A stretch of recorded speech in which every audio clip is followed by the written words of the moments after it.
चलिए बच्चों, हम लोग स्टार्ट कर रहे हैं ब्लड सर्कुलेटरी सिस्टम और आज हमें पढ़ना है आरबीसी।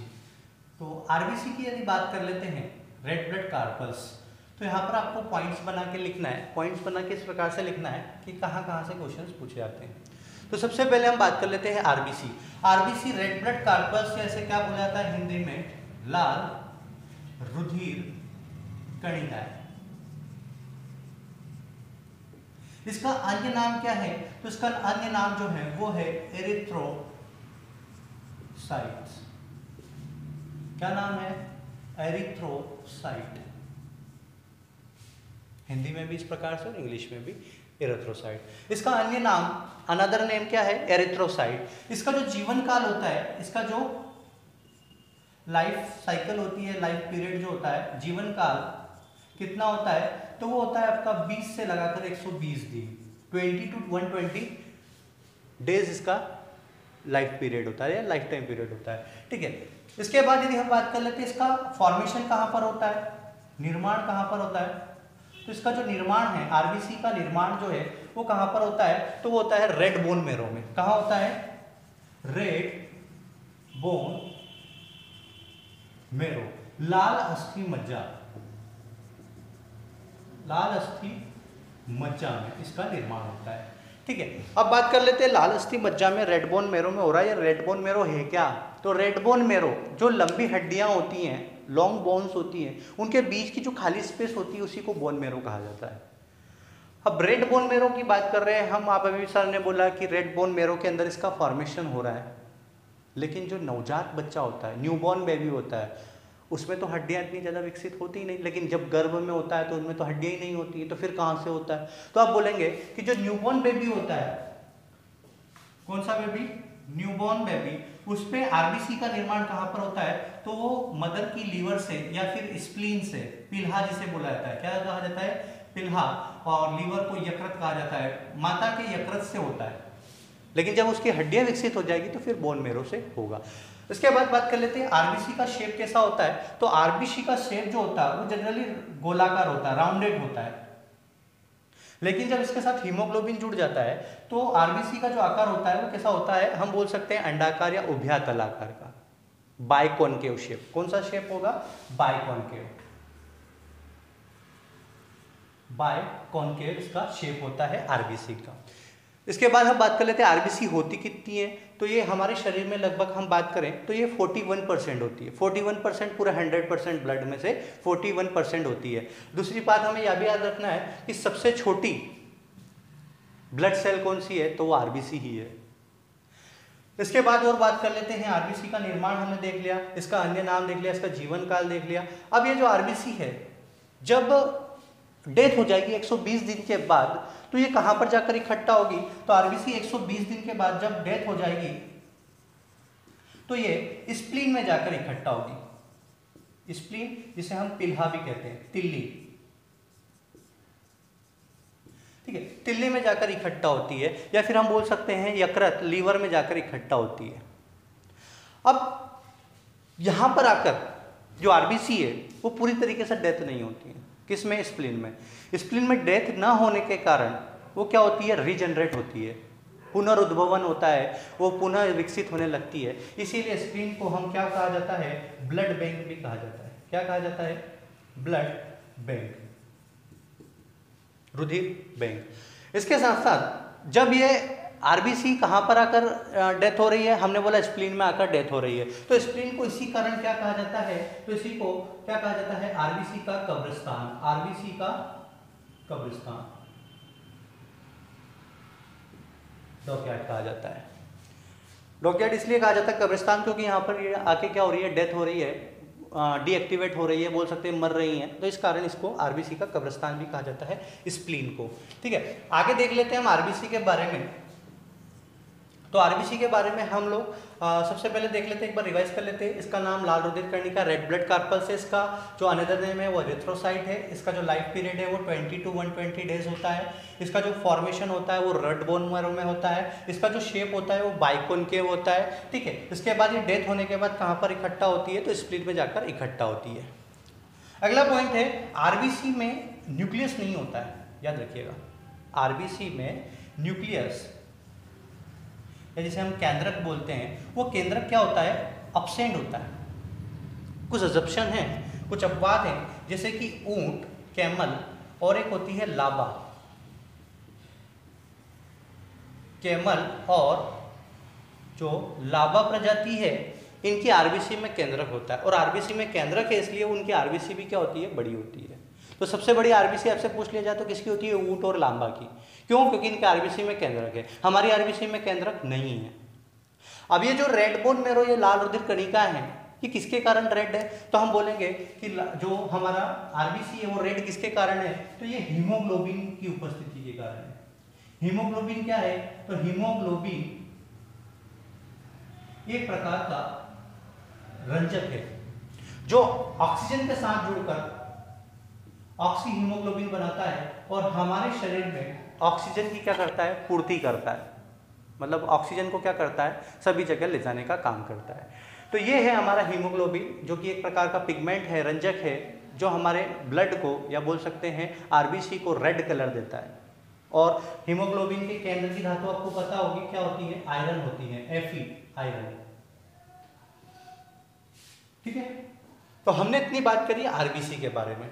आरबीसी के क्या फंक्शन है, क्या उसके कार्य है, तो आरबीसी के बारे में आपको ये बताना है कि ये हमारे शरीर में ऑक्सीजन का परिवहन करती है, रोग प्रतिरोधक क्षमता बढ़ाती है, इसके साथ साथ जितने भी हमारे बोल सकते हैं मिनरल्स हैं उनका भी ट्रांसपोर्टेशन करती है। आरबीसी में कुछ डिसीज भी हो जाती है, हम बोल सकते हैं कि इसमें कुछ विकार भी पाए जाते हैं, और वे विकार कौन से हैं, तो ये आप क्या करिए, इसका स्क्रीनशॉट ले लीजिए या इसके नोट्स प्रिपेयर कर लीजिए। मैं हट जाता हूँ 2 मिनट के लिए, आप इसका स्क्रीनशॉट ले लीजिए। तो चलिए, आरबीसी में कुछ विकार पाए जाते हैं और वो विकार क्या है वो हमें देखना है। तो देखिए, आरबीसी पे जो विकार पाए जाते हैं, अजप्शन पाए जाते हैं, वो क्या क्या है तो वो देखना है। सबसे पहले होता है एनीमिया।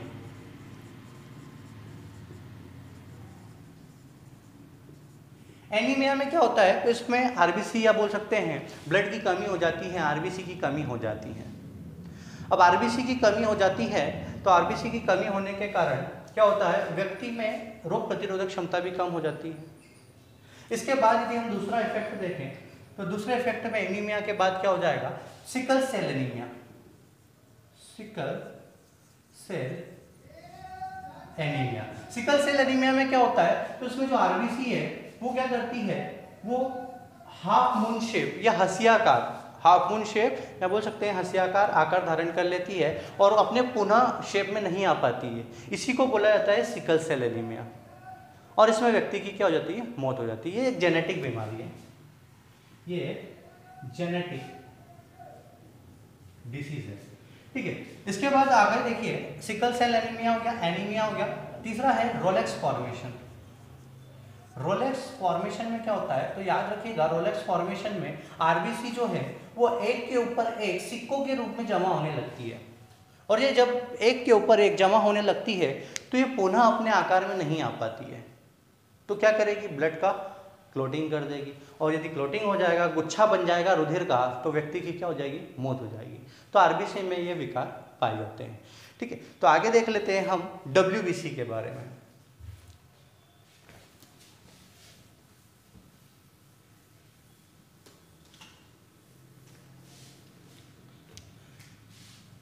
डब्ल्यूबीसी, यह इसको बोला जाता है श्वेत रुधिर कणिकाएं, व्हाइट ब्लड कार्पस, श्वेत रुधिर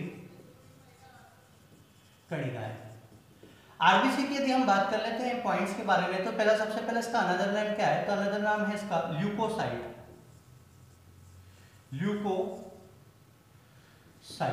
यह इसका नाम है अन्य फेगोसाइट्स। ल्यूकोसाइट, ल्यूकोसाइट या फेगोसाइट, ल्यूकोसाइट या फेगोसाइट इसका अन्य नाम है। अब इसमें पॉइंट देखिए, तो इसका सबसे पहले बात कर लेते हैं इसका जीवन काल कितना होता है। तो इसका जो जीवन काल होता है वो 3 से लगाकर 6 दिन होता है। कितना होता है, 3 to 6 डे होता है। इसका शेप कैसा होता है, तो इसका जो शेप होता है वो इरेगुलर होता है। कैसा होता है, इरेगुलर, अनियमित आकार का।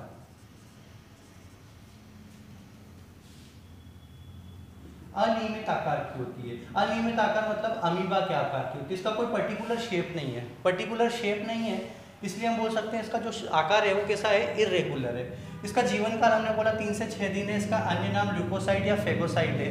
फेगोसाइट का अर्थ होता है यहाँ पर कीटाणु भक्षण, या बोल सकती हैं रोगाणु भक्षक। रोगाणु भक्षक जो बाहर से आने वाले पैथोजेंस रहते हैं, बैक्टीरिया रहते हैं या फिर जर्म्स रहते हैं, उनको क्या करता है, किल करने का काम करता है। ल्यूकोसाइट क्या करता है, तो ल्यूकोसाइट का अर्थ होता है इम्यून सिस्टम बनाना। तो ये हमारी क्या करती है, प्रतिरक्षी तंत्र तैयार करती है। अब बात कर लेते हैं WBC की। तो हमारे शरीर में RBC और WBC का रेशियो कितना होता है, तो RBC और WBC का जो रेशियो होता है वो होता है 600:1, मतलब 600 RBC पर 1 WBC होगी। और WBC का काम क्या है, तो हम बोल रहे हैं WBC का केवल और केवल काम क्या है, इम्यून सिस्टम को बनाना, प्रतिरक्षी तंत्र को तैयार करना, ताकि छोटा मोटा जुकाम हुआ, सर्दी हुई, खांसी हुई, इनमें हमारे शरीर को क्या कर पाए, वो प्रोटेक्ट कर पाए और हमारे शरीर को इन जितनी भी बीमारियां इनसे बचा पाए। ठीक है, तो ये काम रहता है किसका, WBC का। WBC के कार्य देख लेते, तो कार्य हमने बोल ही दिया, इम्यून सिस्टम को तैयार करना है। ठीक है, अब बात करते हैं हम WBC की। तो WBC जो है हमारी ब्लड सर्कुलेटरी सिस्टम की या ब्लड की सबसे बड़ी कोशिका है, सबसे बड़ी कोशिका है। और ये 2 प्रकार की होती है WBC। कौन कौन से 2 प्रकार है, तो वो है, एक तो हो जाएगा T लिम्फोसाइट और एक हो जाएगा B लिम्फोसाइट। तो T लिम्फोसाइट और B लिम्फोसाइट, T लिम्फोसाइट और B लिम्फोसाइट ये 2 टाइप्स होते हैं WBC के। और हम यहाँ पर बोल सकते हैं कि यही क्या करते हैं, यही हमारे शरीर में प्रतिरक्षी तंत्र को तैयार करते हैं।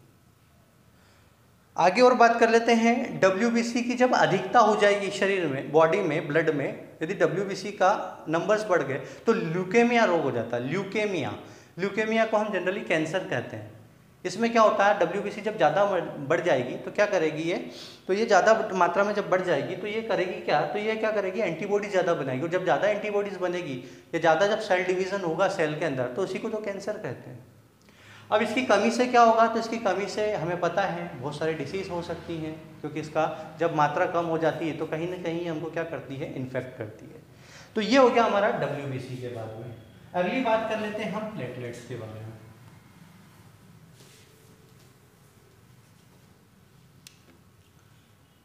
जिसे हम बिंबाणु भी कहते हैं, बिंबाणु या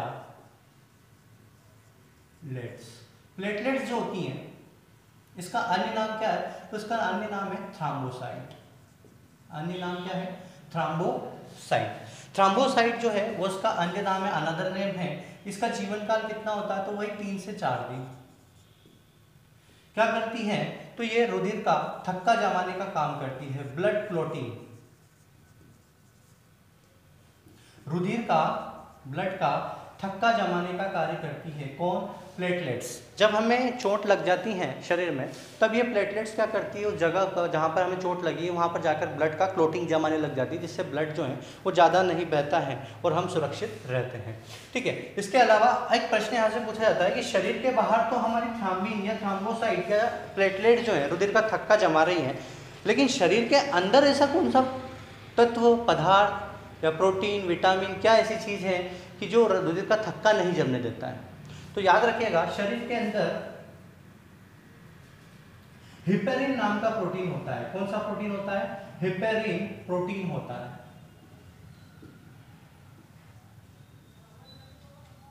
हिपेरिन नाम का जो प्रोटीन होता है, ये ब्लड या बोले शरीर के अंदर क्या करता है, ब्लड का क्लॉटिंग नहीं होने देता है, नहीं तो हम मर जाएंगे।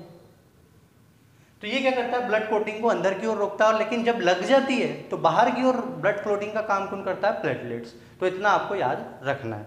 तो चलिए, हमने अभी आपको पूरा ब्लड के बारे में समझाया, प्लाज्मा प्लस RBC, WBC और प्लेटलेट्स। अब हम लोग स्टार्ट करेंगे हार्ट के बारे में। तो चले जुड़े रहिए कैवल्य के साथ। हमारे चैनल को क्या करेंगे, आप शेयर करेंगे, ज़्यादा से ज़्यादा लोगों तक शेयर करें, ताकि हमारा भी मोटिवेशन बना रहे। और इसके साथ साथ लाइक करें, कमेंट करें, और इसमें कुछ भी आपको यदि समझ में नहीं आया तो आप कमेंट करिएगा, मैं आपको इसका जवाब जो है वो आपको दे दूंगा। ये हमारा व्हाट्सअप नंबर है, यदि किसी प्रकार की क्वेरी आती है तो आपको यहाँ से इसका सॉल्यूशन मिल जाएगा। अभी आपका मैथ्स का लेक्चर भी स्टार्ट हो चुका है, जीके का लेक्चर भी स्टार्ट हो चुका है। तो आप लोग जुड़े रहिए कैवल्य एकेडमी देवास के साथ। चलिए, थैंक यू।